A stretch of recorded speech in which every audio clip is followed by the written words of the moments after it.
morning and welcome back to PSA TV. This is Ion Labor segment here this morning. I'm Avalon Williams. We have on the phone with us here this morning, he's the General Secretary of NATUC and the President of SWWTU, Mr. Micheal Annisete. Good morning, Mr. Annisete. Yeah, morning to you and also the listening public. How are you? Welcome back.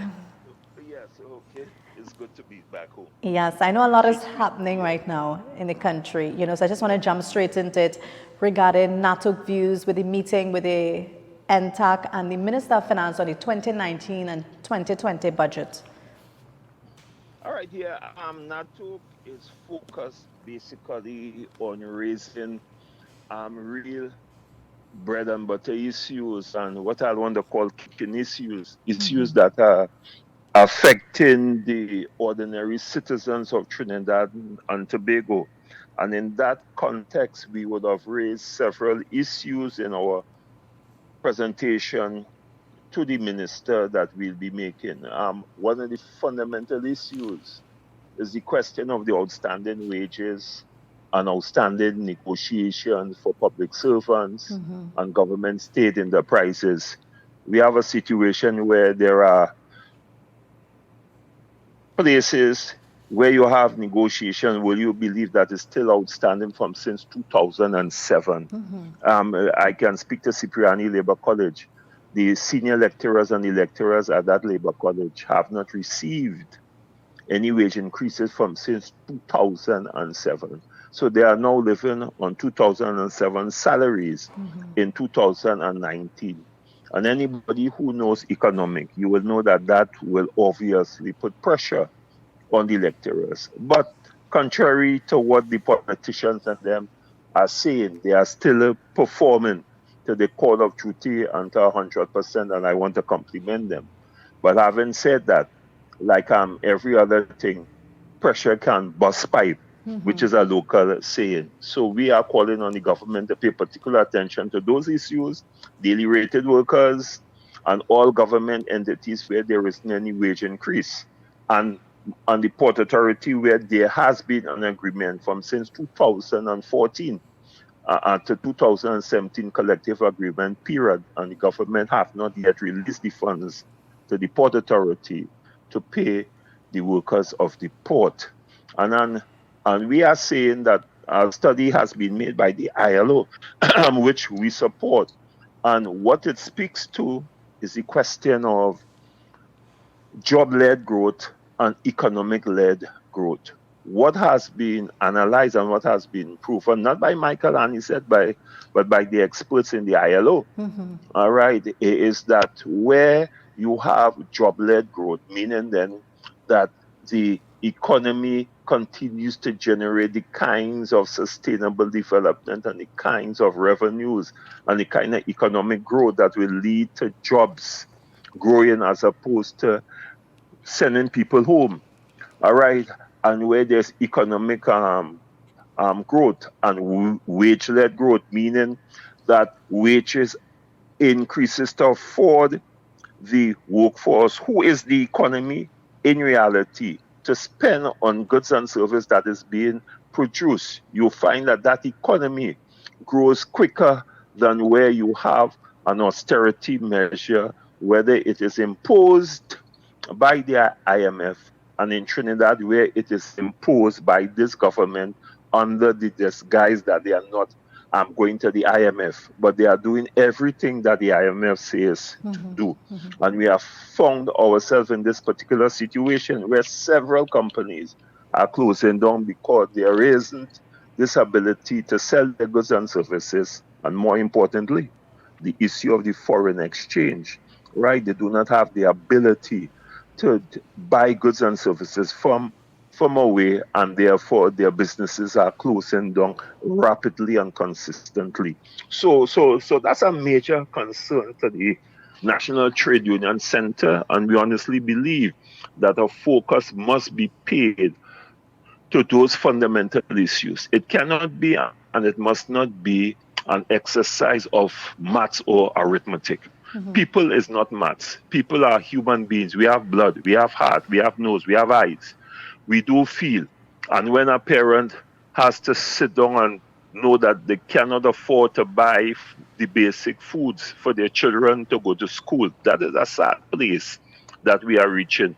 And therefore, we are saying that the economy that we are speaking about is about people. And therefore, there has to be a much more focus, and I mean laser focus, on the question of placing the emphasis on these groups of people who are suffering immensely in Trinidad and Tobago. Mr. Annisete, And I would just, yeah, go on, sorry. I just wanted Yeah, to go on. ask you, what is NATUC underlying philosophy governing budgets, though?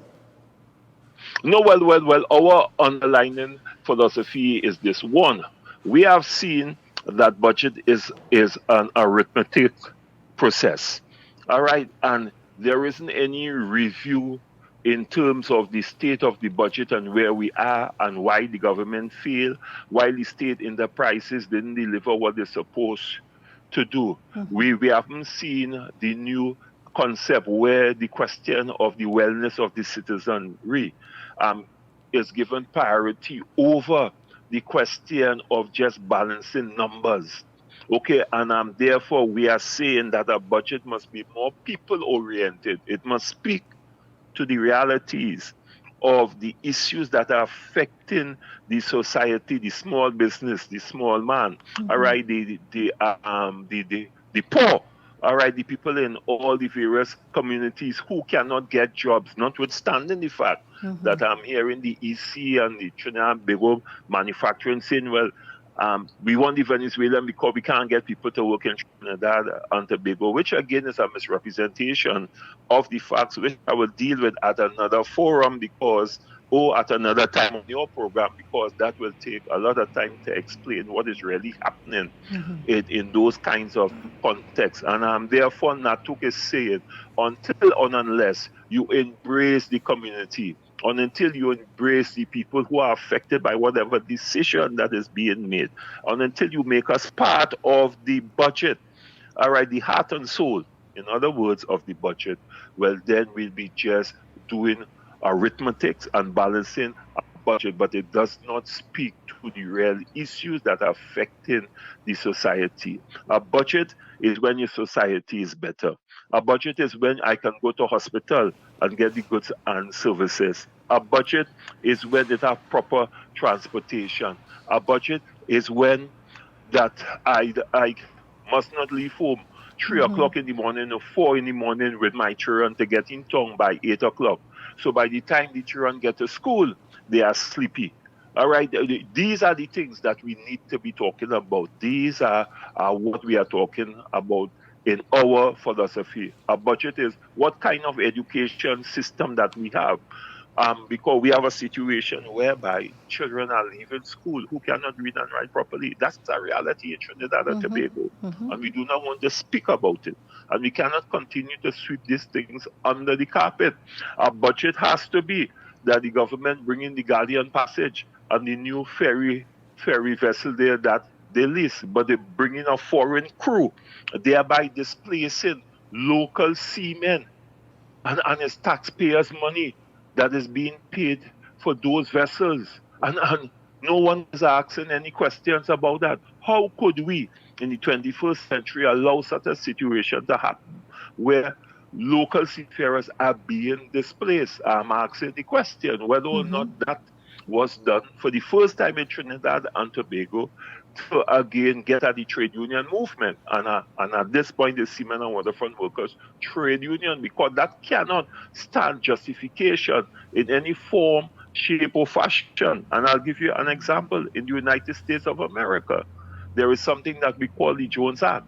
No foreigner could come and work in the United States on a government-owned vessel or vessel that is trading within the territorial waters of the United States and displace any American citizen. But we are seeing this in Trinidad and Tobago, where our government is paying over $237,000 a day on a vessel, but you do not have a local seafarers or ratings on that vessel. We have foreign people working. Is that fair? right? Those are the kinds of issues that we believe that a budget has to address. And it's not just a mathematical formula.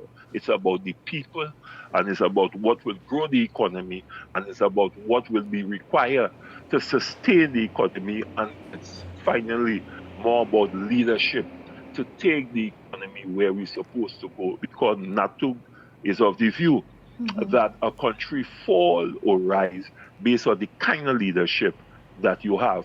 And the budget in that context is the leadership.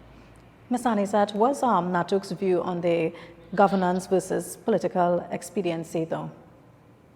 No, well then that's a sore problem, and it's something that we need to start to talk about. Because I was reading Dr. Trevor Farrell article in the Sunday paper, and he made the point. Yep. He made the point: political expediency cannot and must not trump good business practices. And we have seen too much of that in Trinidad and Tobago, where friends of the party are not professionals, are not people with the skill required sets are placed on boards. We have had so many turnover of boards in Trinidad and Tobago within recent time that it raises questions. And the last time that I checked, I realized then that the government are already being paid by the taxpayers. So then the government are public servants, and I want them to hear me loud and clear. They too are public servants. Public servants are not only those who are working in the Ministry of Labor, and coincidentally, the Minister of Labor has spoken in glowing terms of the hard working staff that she have there, given the fact that they have not gotten any wage increases. So then I'm seeing a contradiction, and therefore we need to have that kind of conversation, because political expediency is a short-term issue, but the long-term issue is proper governance. Proper governance always guides a company and a society and a government to a playing field that is in the best interest of the citizens of Trinidad and Tobago. And every country where you see is a failed state or is a banana republic, notwithstanding the fact that they have money. For example, Nigeria, I could give you an example. I'm doing a study on that. And one of the major issues there is nepotism, is the question of political expediency over good governance that has placed Nigeria in the place where they are, as opposed to Botswana, where the government has taken a committed decision that we are doing things on a principle, fundamental principle, being guided by ethics, being guided by good governance. And therefore, we need to ask ourselves, how do we justify, okay, the Wassa water treatment plant and the several other investments that the government would have done through boards for political expediency, and they have failed, and no one is held accountable for it. So then, therefore, governance brings about accountability and responsibility, but political expediency is just what it means. The politicians are doing things to stay in power, as opposed to doing things that is in the best interest of the people and the country. So I will always trump governance over political expediency. Political expediency has no place in running a country. It is a failed concept. It is a failed philosophy. It has destroyed several countries. We have a plethora of evidence to justify that. And therefore, we in NATO say the time has come for the question of political expediency to go through the window.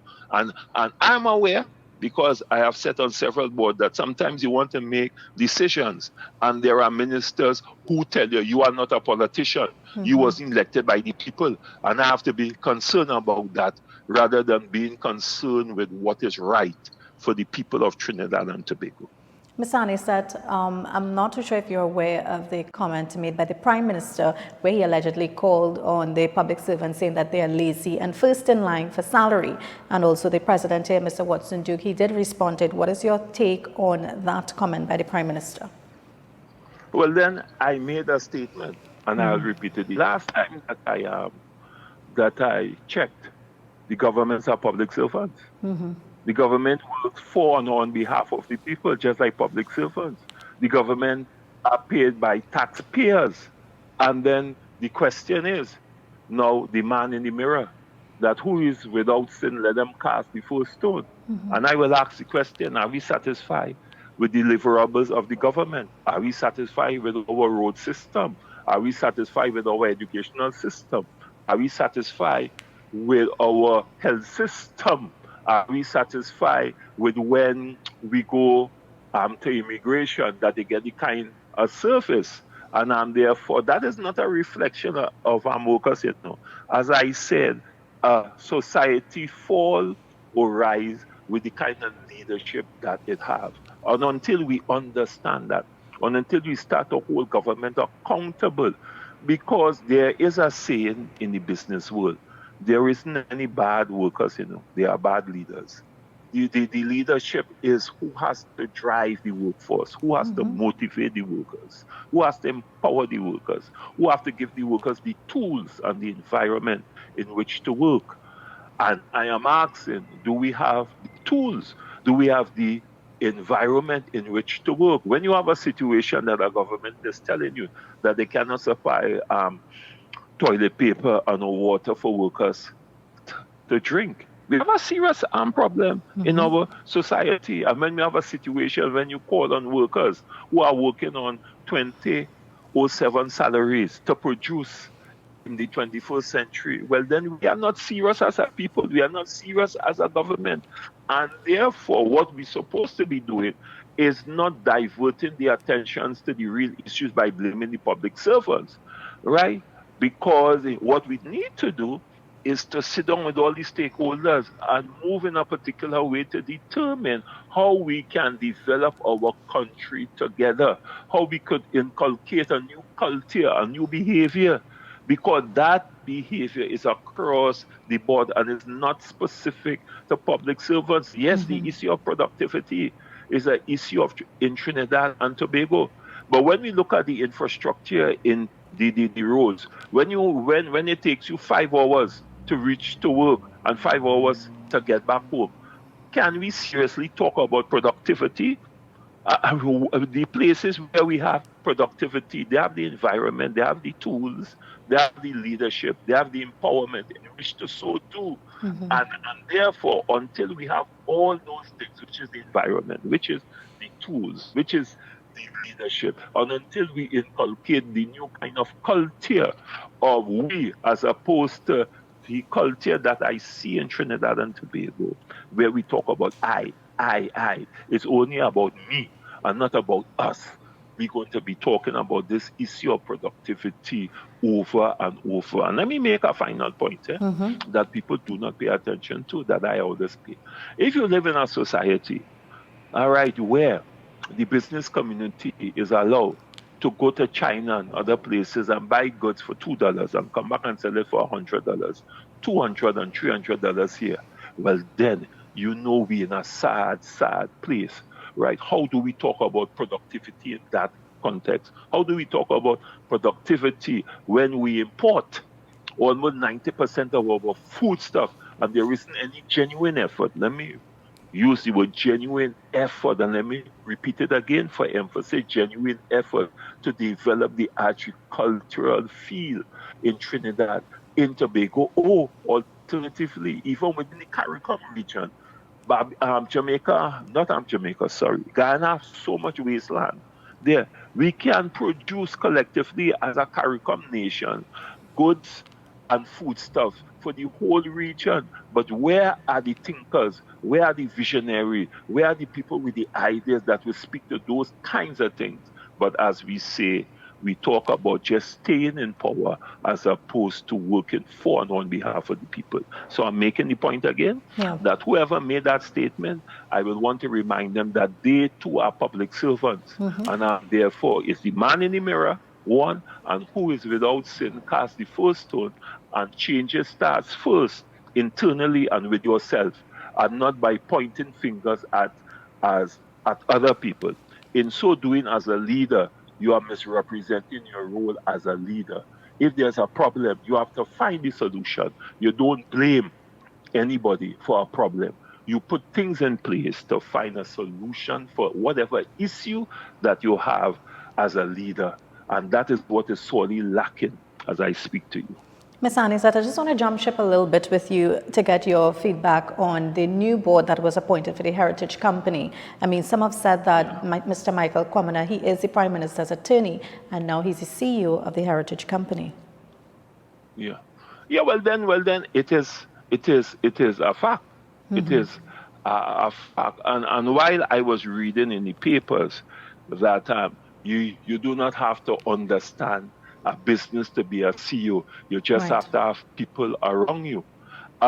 Board's supposed to give you policy, make policy direction. How can I make a policy on an issue if I don't know the issue?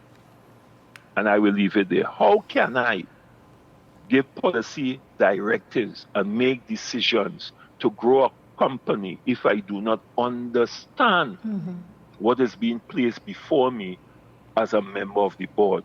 Because if the board doesn't understand, what that means is that whatever is placed in front of you, right, you cannot do the critical analysis that is necessary.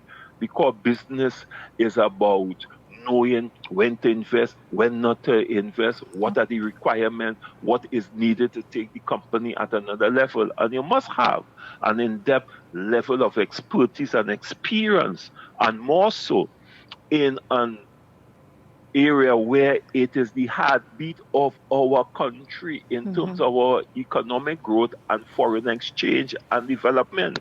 Our society and our country and our economics, our fiscal packages, all right, is one that is surrounded in the oil industry. We have not yet diversified, so therefore oil is critical to Trinidad and Tobago. And we must have the kind of leadership that is required with the expertise, in my humble view, to take it to another level. Ms. Annisete, I want to thank you so much for taking this phone call here with us and ask you for your closing comment. I know you're late for your ILO meeting this morning. Yeah. Well, my closing comments is to tell the general public is that democracy has to be all right, and it must be, and it's about all right the active participation of the citizens. All right, and if the citizens, which is happening now, is being excluded, it can lead to the kind of cynic, no, what else? Resentment. It can lead to the kind of withdrawal from the population from the process and a level of cynicism that can destroy any country. And therefore, I am saying we have to demand as citizens, we have to demand as a people that the government must understand the philosophy of democracy. And government must be told, and government must understand that they are accountable to the people of Trinidad and Tobago. And it's not the other way around. Okay? And that is the mistake that we make in Trinidad and Tobago. And finally, I am saying we cannot have a society, a country, where the leadership is arrogant, where there's vindictiveness, where there is spite, where there is this level of if you don't agree with what I say, well, then you are destroyed, where you must follow what I say, like what I will call inanimated objects. There must be this level of independence. There must be a level of letting a thousand idea bloom.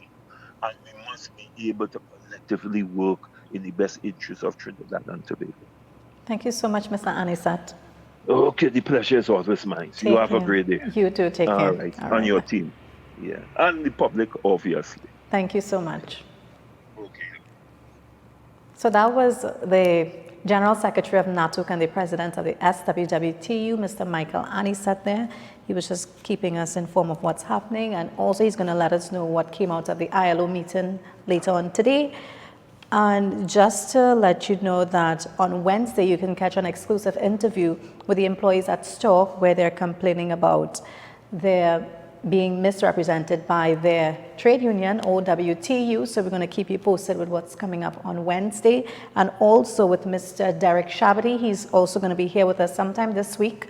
We will release something on our page to let you know what day and what time that is going to be. So we have come to the end of the program here at PSA TV. You can stay tuned and see more of this show tomorrow, please God. I'm Avalon Williams. Thanks to all the viewers and listeners who has been tuned in here with us every morning. Have a great day.